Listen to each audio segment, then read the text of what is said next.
Next up, I'd like to invite Mark Hanson to come forward. He has a bit of an Orwellian story to share with us. So you also had some puzzling slides for me, so I'm eager to see.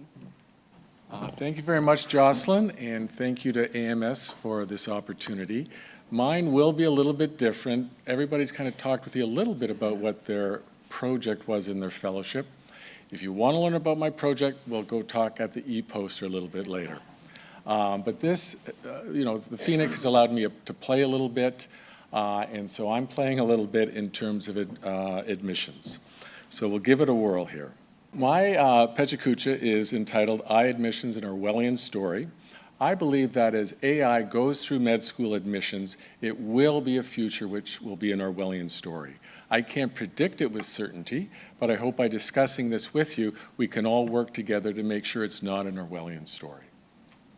To bring you back to the novel of 1984, these are two items I'd like you to remember. Big Brother, who was the leader of the state in 1984 and has become synonymous with government abuse of power, and Doublethink. And Doublethink involves taking two contradictory values or beliefs and stating them as one truth. But my story actually begins today because there's a great deal of technology that's incorporated into medical school admissions. So I think the seeds of the Orwellian story is here now. In the first part of my Pechakucha, we'll go over some of that with you, and then we will actually get into the Orwellian story in future. Right now, medical school admissions is a competitive global musical chairs game. But it's not, it reaches down into high schools and across the globe. But it's not the musical chairs you would have played as a youngster. This is a highly competitive, cutthroat event in these young people's lives in which they're all striving for a pot of gold at the end of the rainbow. Nor is it a level playing field. There is affirmative action for the rich. It's otherwise known as legacy admissions, in which the children of a university alumnus has a leg up in the admissions process for that university. So this little Yale baby already has the path determined for him in terms of Yale admissions processes. At this point in time, admissions contributes a great deal to medical school's pursuit of prestige. The MCAT has become a prestige marker as much as a knowledge marker. In the most recent global rankings, you can see that U of T is number 5. Compassion, the pursuit of compassion, plays second fiddle to the pursuit of prestige. In the online admissions environment now, it foreshadows an online admissions environment in the future. Casper, our friendly little online admissions ghost here, and the big business model of Casper banks on it being an online admissions world. There are other aspects of online. YouTube is involved in recruitment. Facebook is officially being investigated, but unofficially, unflattering Facebook pages are already entering into the admissions world. The admissions tech genie is definitely out of the bottle. AI, I believe, when it comes on board in its full breadth, will be able to replace human physicians. But Susskind's proposed that even if AI and technology can do so, should it? But I actually believe that AI, there will still be human physicians, but there will be a two-tier healthcare system. There will be a humanoid and robotic tier for 99% of the population, and a human prestige tier. That's where the human doctors will be for a 1% of the wealthiest that can afford human physician care. There will be a shrinking in the number of medical students and physicians, obviously, in this type of situation. As you can see, U of T being number 5 would be one of those medical schools in a small global network of high prestige schools. Compassion will become more of valued there, but it will not enter into the decision making.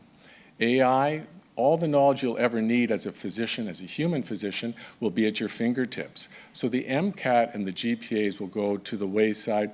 What will be key will be the measurement of compassion, capacity for compassion. However, it will be an Orwellian assessment of compassion. Casper will eradicate any need for a face-to-face human interaction or interview. Siri will be your compassion coach. Alexa will be listening for compassion 24/7. But if you thought it was cutthroat now, then we'll have bots, trolls, and fake news targeting applicants. Alexa actually will be Big Brother because she'll be listening to everything 24/7, 365 days a year from birth. And all this data, you'll have an applicant data footprint that will be put into a compassion algorithm, and we'll get a compassion score for the admissions committees. This compassion score will be a globalized, standardized score that will be the new prestige marker in this world. MCAT as a prestige marker will be gone. It will be your globalized, standardized compassion score. With AI, there'll be a transition to big business managing totally medical school admissions, and so traditional academia will be sidelined. At this point in time, new technology created by a computer programmer who could be a university student, university dropout, or some youngster in a garage. Big business will rule the day through this global network. Our current jurisdictions, which are in the provinces and nations, will be obsolete, so there'll be no need for CARMS, OMSAS. Provinces won't decide tuition.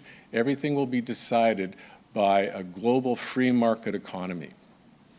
Admissions to this tier will only be for that 1% of the wealthy.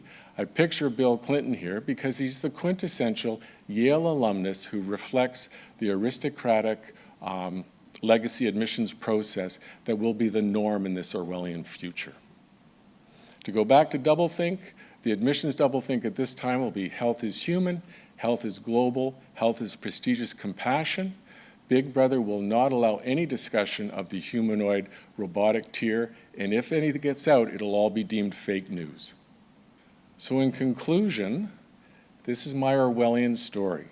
It's a little bit pessimistic, but I hope by telling it, we can put aside our current collective pursuit of prestige and collectively pursue compassion. Thank you.